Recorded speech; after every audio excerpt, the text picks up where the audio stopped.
सब बाल खुल गए, उसके अंबर वस्त्र सब अस्त व्यस्त हो गए और वह अत्यधिक शोक के कारण मूर्छित हो गई और मूर्छित होकर के वह गिर पड़ी। तो परिवृद्धया सोचा, उसका शोक बहुत बढ़ा हुआ था। परिवृद्ध शोक परिता है, सब तरह से शोक बढ़ा हुआ था। शोक के कारण मुमोह का अर्थ है कि मूर्छिता अभवत, तो मूर्छित हो गए। तुरंत उसके दांत लग गए और वह बेहोश होकर के गिर पड़ी। कुछ आवाज भी उसके मुख से निकल नहीं पाई, क्योंकि बच्चे को मरा हुआ देख करके इतना शोक हुआ कि वह गिर गए। तो मुमोह विभ्रष्ट शिरोरुह अंबरा, उसका शिरोरुह माने केश और अंबर माने वस्त्र सब बिखर गए। जो साड़ी का छोर था उसके सिर पर वह बिखर गया और केश भी बिखर गया और वह गिर गए। ततो नृपांत पूर्ववर्तिनोदिना नराश्च नार्यश्च निशान्य रोदनम आगत्य तुल्य वसना सुदुःखिता ताश्च व्यलीकं रुरुकृतागस।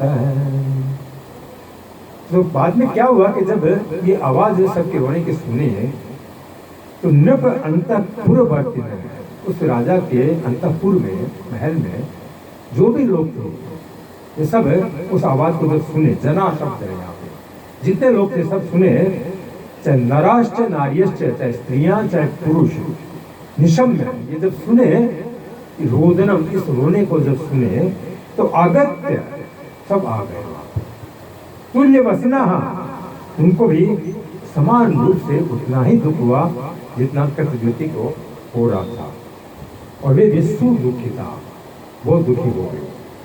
ताश्चर्यकम रुदु कृतागस है, और वे जो 1 करोड़ रानियां की सोते, उन्होंने भी जब सुना कि वो मर गया है, उनके सामने ही मर गया था, पर जब रोना सुना तो वे भी कृतागस है, मैंने जो अपराध किया था, विष देने वाली जो रानियां थी, वे भी रुदु रोने लगे। कैसे रोने लगे? बोले व्यलीकम, झूठ मूठ का ढोंग करके वे रोने लगे कि जैसे कोई उनको भी कोई दुख था। तो वहां पर जितनी भी राजभवन के अंतःपुर में काम करने वाले दास दासी थे, वे सब दौड़ दौड़ करके वहां पर आए। रानी के गिरने की आवाज हुई थी, दासी के रोने की आवाज हुई थी। इसको सुन करके और नृपांत है पूर्ववर्तिन है जना, राजा के अंतःपुर में रहने वाले नर और नारी, नराश्च नार्यश्च निशम्य रोदनम आए। आप क्या कर रहे हैं? बैठ जाइए, आप, बड़ी अच्छी कथा है, आप इधर उधर मत भागिए। आकर के देखे तो सबको तो एक समान दुख था बच्चे के मरने का, और बस सब जितने भी नारी और नर थे उस महल के, वे सब सुदुखी होकर के सब रोने लगे, विलाप करने लगे, हाहाकार करने लगे। सब जो आता था बेचारा हाहाकार करता था, दुखी था। तो रानी का दुख देख करके और दासी का दुख देख करके सब लोग बहुत दुखी हो गए। अब तो देखो सबके रोने की आवाज, हाहाकार इधर उधर से फैलने लगी चारों तरफ। पहले तो खाली दासी रोई, फिर रानी रोई, अब तो सब लोग रोने लग गए, इतने लोग थे। तो आवाज ये पहुंच गई राजा के कान में। जिन्होंने विष दिया था वे रानियां भी अब रोने लग गई, 1 करोड़ रानियां रोने लग गई, भले झूठ मूठ कर रोने लग गई थी, पर उनकी भी आवाज रोने की हो रही थी। वो भी आकर के ये नाटक करने लग गई थी रोने का। वहां तो उनको कोई भी दिखाना था कि ये भी दुखी हो गई हैं, तो उनके काले कारनामे को कोई दूसरा तो कोई जानता नहीं था, इसलिए वे भी आकर के रोने लग गए। तो ताश्च व्यलीकम रुरुदु कृतागस है। ताश्च माने वे भी जो विष दी थी सोते हैं, वे रानियां आकर के रोने लगे। ये नहीं कह रहे कि कौन, तो कहते हैं कि कृतागस है, जिन स्त्रियों ने जहर दिया था वे सब भी आकर के और अब रोने लगी, आंसू पहुंचने लगी, नाक पहुंचने लगी, अपना ही, कृतज्ञता का नहीं। और इस तरह से वे रोने लगी कि हाय रे विधाता, ये क्या किया? अरे विधाता ने किया कि तुम लोगों ने किया? विधाता किया, इतना कष्ट से बच्चा मिला था, तुम लोगों ने मार दिया ना। हाय रे बेटा मर गया, बेटा मर गया। देखिए नाटक स्त्रियों का इस तरह से संसार में होता है। और अब वे भी आकर के रोने लगी, अरे जहर दे दिया तो दे दिया, अब नाटक क्या कर रही है रोने का बेकार में। तो उन सोतों को और वो लोगों को तो रुलाई तो आ ही नहीं रही थी, वो तो सब नाटक था, ड्रामा था। भीतर से तो वे बड़ी प्रसन्न थी, खुश थी, अरे वाह बहुत अच्छा हो गया। फिर भी वे रो रही थी क्योंकि इतना एक्सपर्ट थी कपट में कि वे रो रही थी। तो इस तरह से असहनशीलता सहन नहीं कर पाई थी वे, कृतवृत्ति का राजा का सुख, इसको असहनशीलता, द्वेष जो बढ़ा हुआ था, और उसके बाद आकर के कपट से रोना। लेकिन वहां पर एक आश्चर्य की बात है कि ये 1 करोड़ रानियां रो रही थी और भीतर से ये सब बिल्कुल प्रसन्न थी। उनका तो काम पूरा हो गया था, वे बहुत खुश थी। लेकिन ऊपर से वेलिकम रुरुदु, वेलिकम का अर्थ है कि सह कपट, कपट के साथ वे रो रही थी। और जब 1 करोड़ रानियां रोने लगे कहीं उधर उधर, तो चारों तरफ फिर हाहाकार मच गया। तो राजा कहीं दूर पर थे, वे सुने कि पूछे कि अरे क्या क्या हवा हाहाकार कहाँ का हो रहा है, कौन हो रहा है, कहाँ से आ रही आवाज, सब लोग क्यों अकस्मात रोने लग गए। तो पता चला कि आपका पुत्र मर गया है।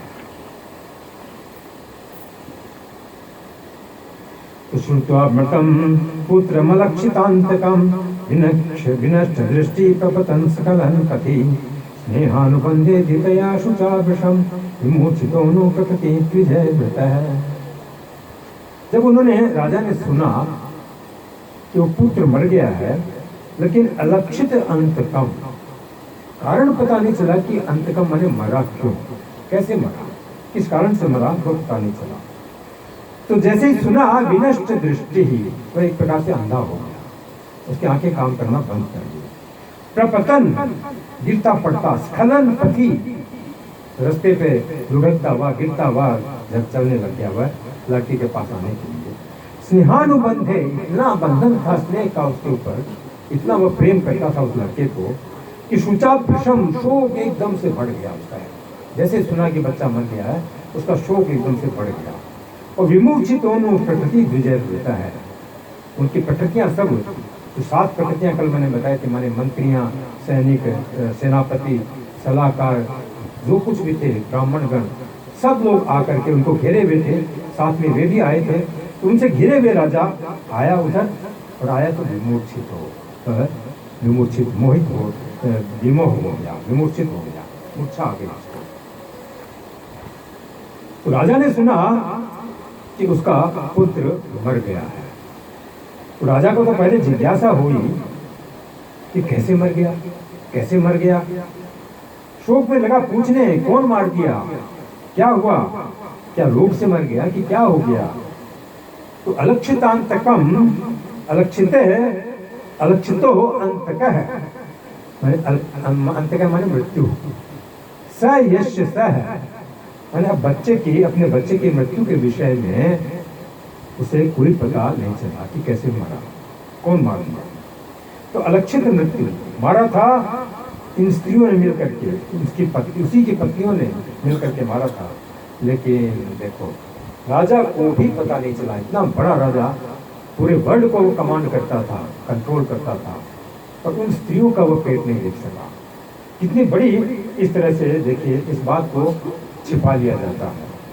खास अपना पति नहीं जान रहा है, इन्हीं स्त्रियों ने मारा होगा। तो 1 करोड़ स्त्रियों के निर्णय को वह जान नहीं पाया। वो समझता होगा कि मैं राजनीति में बहुत बड़ा पंडित हूँ, और था भी, क्योंकि पूरा पृथ्वी का राजा होना कोई मामूली बात तो है नहीं।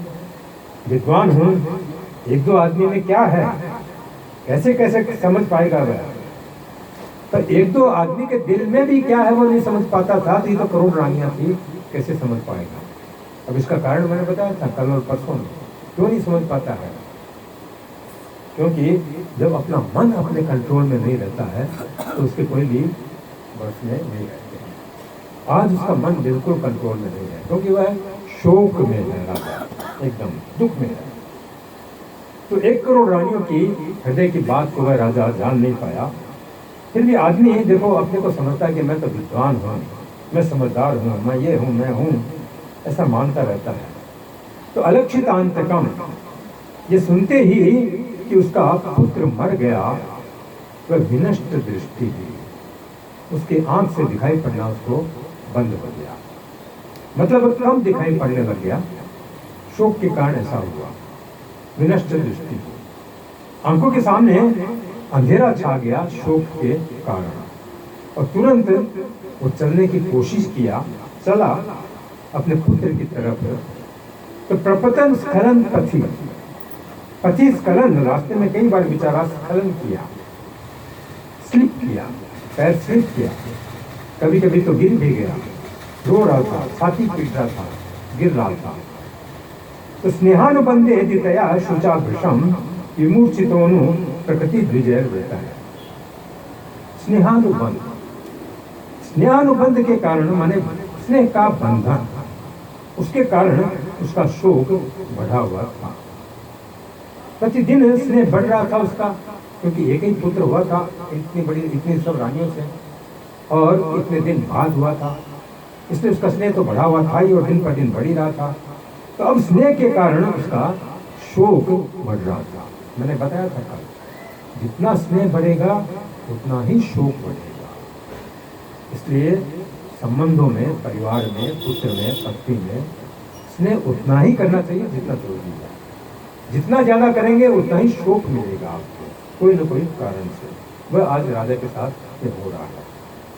तो उस शोक के कारण वह भृशम विमूर्छित हो, वह बिल्कुल बेहोश हो रहा था, उसको गस्ती मार रही थी और चला नहीं जा रहा था। अपने प्रकृतियों से, अपने मंत्री आदि से वह घिरा हुआ आया, वहां पे किसी तरह वह अपने बच्चे के पास में आया। तो यह तो केवल हाथ पकड़ के उसको लाया गया, आया थोड़ी गया, उसको दिख ही नहीं रहा था, गिर पड़ रहा था, हाथ पकड़ के 4-4 आदमी उसको लेके आए, चला नहीं जा रहा था, देख नहीं पा रहा था। तो पपात बालस्य सपाद मूले मृतस्य विश्रस्त शिरोरुहां परः दीर्घम श्वसन बाष्पकलोपरोधतो निरुद्ध कंठो न शशाक भाषितो। पपात बालस्य सपाद मूले, तो आया, तो आते ही बच्चे के पाद मूले माने बच्चे के चरणों के ऊपर वह गिर गया, चरणों के निकट वह गिर गया, वह राजा। मृतस्य, कौन बच्चा? बोल जो मरा हुआ था। विश्रस्त शिरोरुहां परः है, और जैसे ही वह गिरा तो उसके सिर के बाल सब बिखर गए, अंबरः है, कपड़े सब बिखर गए उसके। दीर्घम श्वसन, जोर जोर से वह श्वास लेने लग गया। बाष्पकलोपरोध, तो आंखों में आंसू आ गए उसके, खूब रोने लग गया रोध तो, और उसके कान से निरुद्ध कंठो, उसका गला बैठ गया, बोल नहीं पा रहा था। न शशाक भाषितुम, तो बोल नहीं पा रहा था।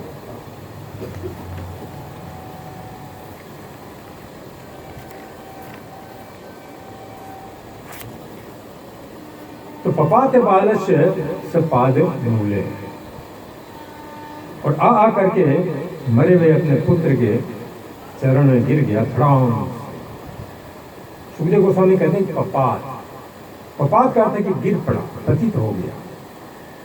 स माने कौन? वह राजा जो इतना बड़ा व्यक्ति था, लेकिन अपने पुत्र के पाद मूले पपात, चरण मूल में वह गिर गया। इस तरह से तो देखो भगवान को प्रणाम किया जाता है, ये तो पुत्र के, और वह भी मरे हुए पुत्र के चरण में वह गिर गया। यह ममता, प्रणाम के लिए नहीं गिरा था, लेकिन ऐसे ही आया तो धड़ाम से वह गिर गया। तो विश्रस्त शिरोरुह अंबरः है, और राजा का भी मुकुट कहीं पर गिर पड़ा था पहले ही, केश उसका बिखर गया, वस्त्र भी सब इधर उधर बिखर गया, और दीर्घम श्वसन बाष्पकलोप रोधते निरुद्ध कंठो न शशाक भाषितुम। बहुत लंबी लंबी उसकी सांसें चल रही थी, और इतना आंसू गला में भर गया, वाष्प भर गया कि निरुद्ध कंठ है, कंठ निरुद्ध हो गया, इसलिए वो कुछ बोल ही नहीं सका, बोली नहीं निकल रही थी, वचन नहीं निकल रहा था शोक के कारण।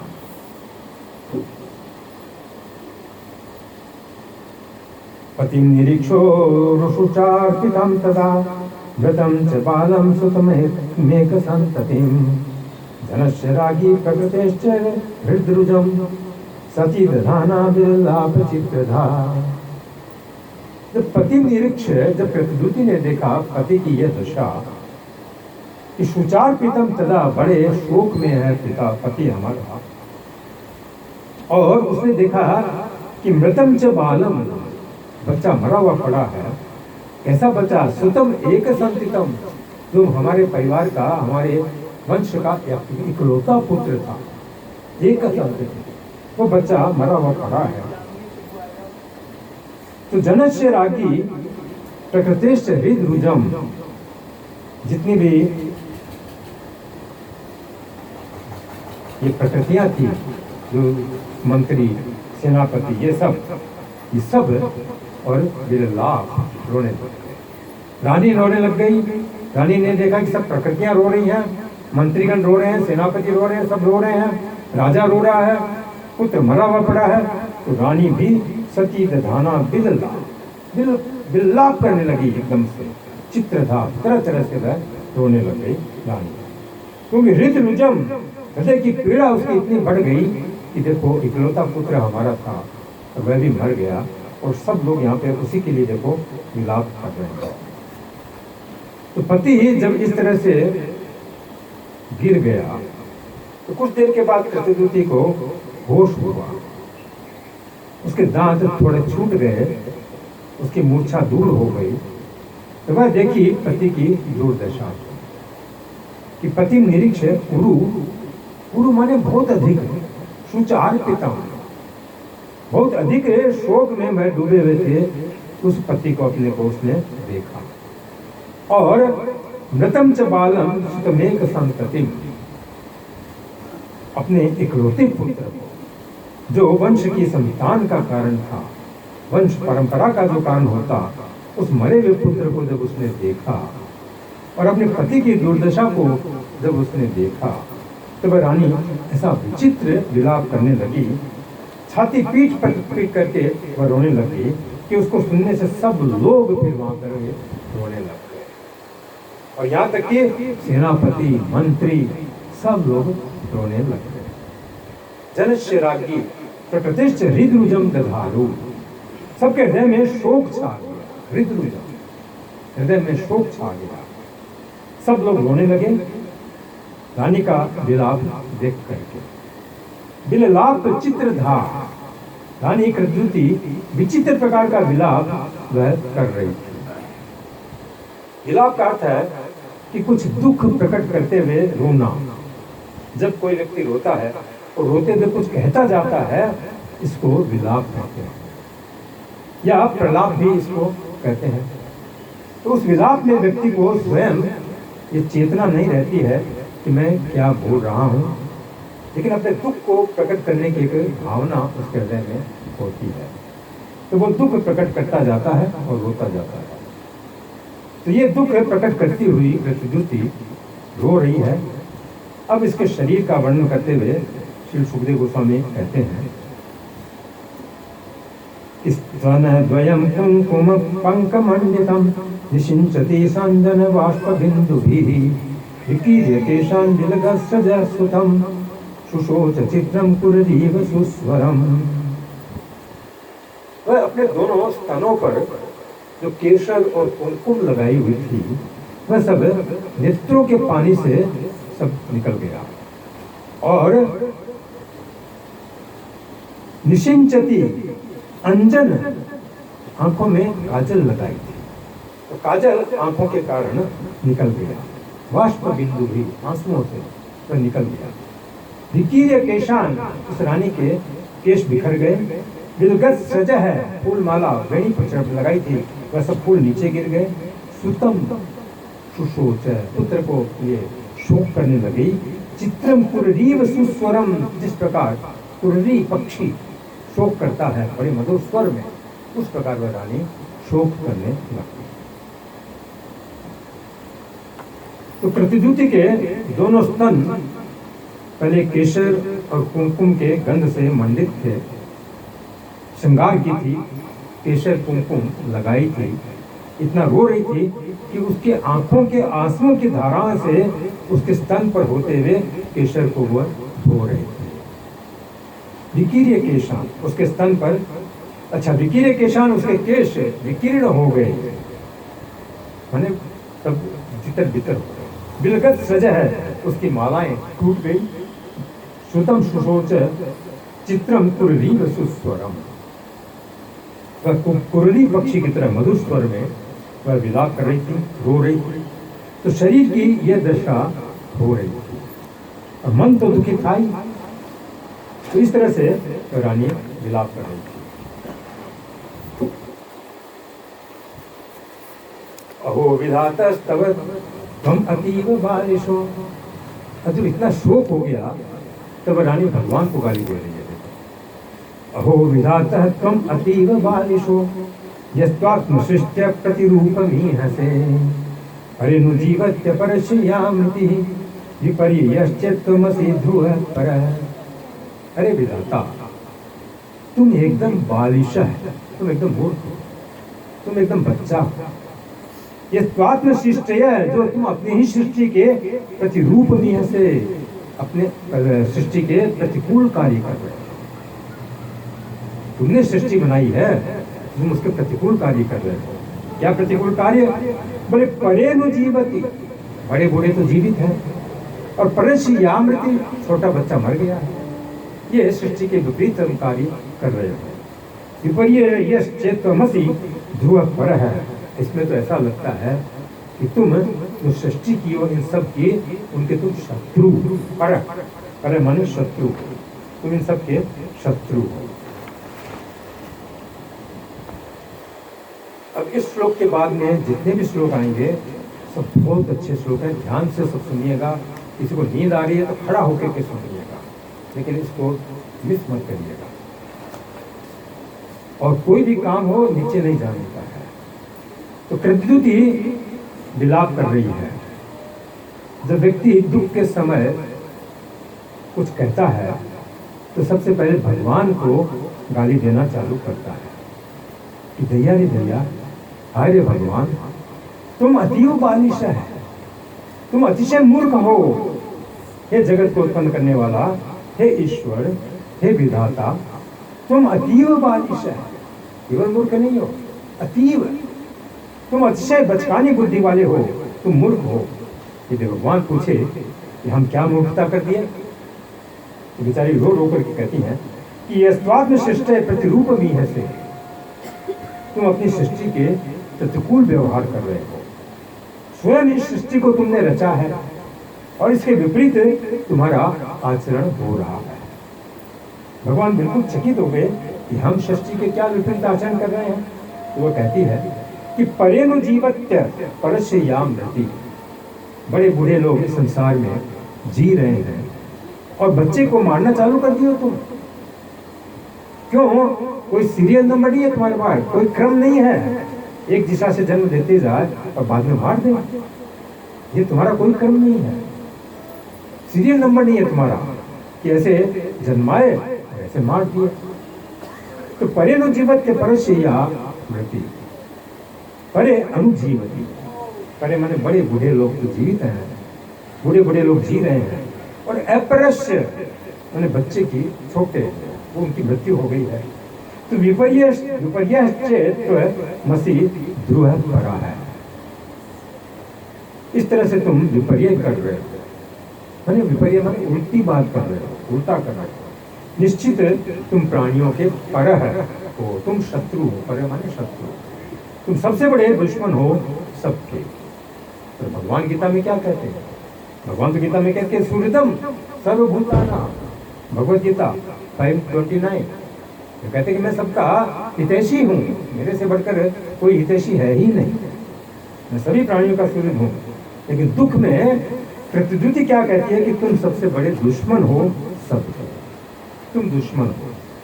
अपघात कर रहे हो, तो मान लो भगवान कहे कि मैं किसी के जन्म का या मृत्यु का कोई भी क्रम नहीं रखता हूँ, सीरियल नंबर नहीं रखता हूँ कि जो पहले जन्म हुआ पहले मरे, ऐसी बात नहीं है। अपने कर्मों के अनुसार कोई भी 2 वर्ष में मरेगा, 100 वर्ष में मरेगा, कोई 50 वर्ष में मरेगा, यहाँ कोई क्रम नहीं है। जो जन्म लिया है तो वह 100 वर्ष पूरा करके ही मरेगा, ऐसा बात नहीं है। कभी भी अपने कर्मों के अनुसार तो मर सकता है। तब कहती है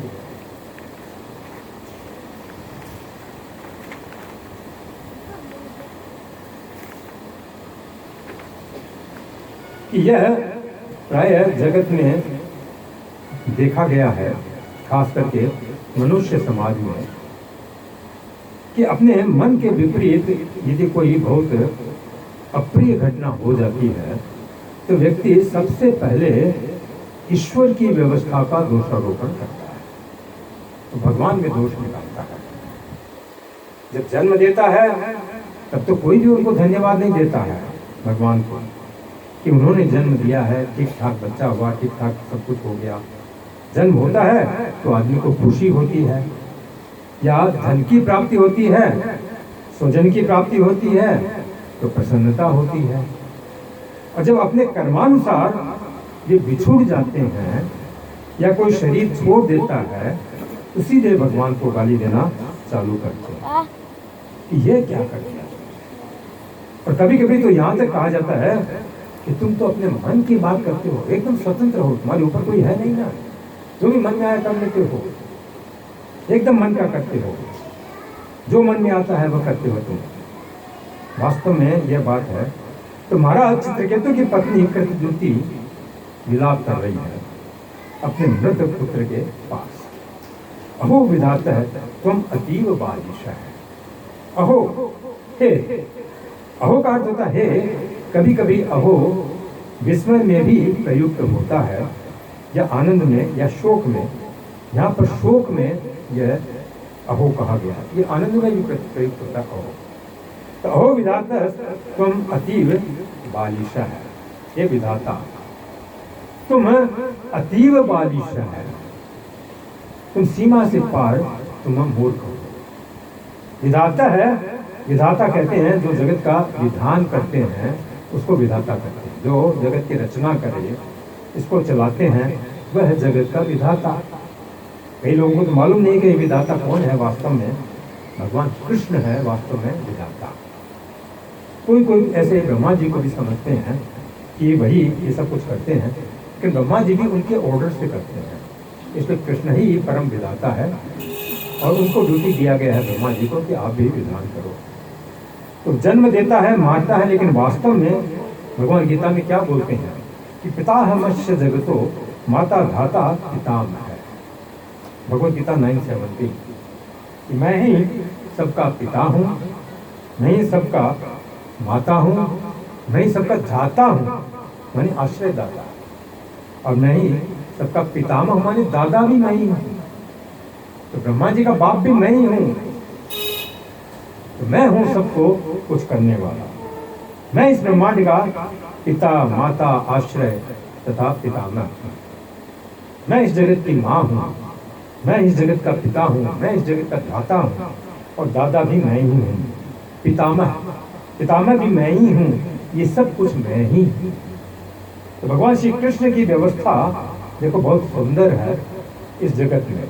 वो सब ठीक रखते हैं, किसी का मरना जीना, ये जो कुछ भी हो रहा है ये भगवान कृष्ण की बहुत सुंदर व्यवस्था है। अतः कोई मरे जन्म ले, इस विषय पर भगवान पर दोषारोपण नहीं करना चाहिए।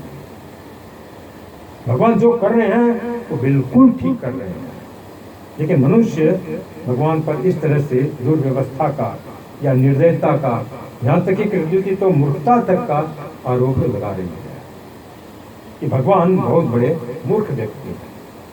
दयालु तो है ही नहीं, बिल्कुल दयालु नहीं है ये तो प्रतिज्योति कहती है, और मूर्ख है वो तो दूर की बात है, दयालु तो बिल्कुल नहीं है। निर्दय भी होता तो वह भी समझदार निर्दय होता तो उसको कुछ समझाया जा सकता था, लेकिन मूर्ख निर्दय है, भगवान को ऐसा बोल रहे हैं। अतीव बालिश है। अतीव बालिश है, बालिश का अर्थ होता है मूर्ख, ना समझ, या बालिश का एक अर्थ होता है बच्चा, एकदम बच्चा है भगवान। सही में कृष्ण बच्चा है, बच्चा है, माखन चोर है ना, तो एकदम बच्चा है। तो अतीव बालिश है, एक प्रकार से ये सही भी है कि भगवान एकदम बच्चा है, तुम तो एकदम ना समझ हो। तो यह जो तू आत्म सृष्टि अप्रतिम रूप ये से, तुम अपनी बनाई हुई सृष्टि के अप्रतिरूपम ये से, चेष्ट से, ये से माने चेष्ट से, जो चेष्टा कर रहे हो, तुम अपने बनाए हुए नियमों के अनुसार चल नहीं रहे हो, उसके विपरीत जो चल रहे हो, तो यह प्रतिरूपम ये से, ये तुम उल्टा काम कर रहे हो। क्या हमने अपने सृष्टि के बनाए हुए नियम के प्रतिकूल काम किया? क्या काम किया ऐसा? मान लीजिए भगवान पूछे, तब प्रद्युत जी कहते हैं कि परेनु जीवति अपरस्य या मृति। ये तुम्हारी जो विपरीत चेष्टा है कि परे अनुजीवति, परे का अर्थ है कि वृद्ध व्यक्ति तो जी रहा है इस संसार में, परे अनुजीवती और अपरस्य या मृति। पर का अर्थ है जो बहुत दिन का हो गया है, बहुत बड़ा जिए, और अपर का अर्थ है कि जो पर नहीं है माने छोटा है, वो मरे। तो अपर की मृत्यु और पर अनुजीवती, यह तुम्हारी जो व्यवस्था है यह बिल्कुल गलत है। अच्छा ठीक है, बूढ़े लोग जिए, बच्चे मार दिए जाए, तो इसमें बिगड़ेगा क्या? भगवान पूछे, समझ लो, सृष्टि करने वाले का क्या बिगड़ा इसमें? तो कृष्ण कहते कि एकदम बिगड़ जाएगा उसमें, क्योंकि बूढ़े लोग तो अब सृष्टि उनसे तो होने वाली नहीं है, तो ऐसे भी तुम्हारी सृष्टि घट जाएगी। छोटे को तो तुमने मार दिया जो सृष्टि कर सकता था, बूढ़ा लोग अब सृष्टि कर नहीं सकते हैं, तो तुम्हारी सृष्टि दिन पर दिन कम होती जाएगी, खत्म होती जाएगी।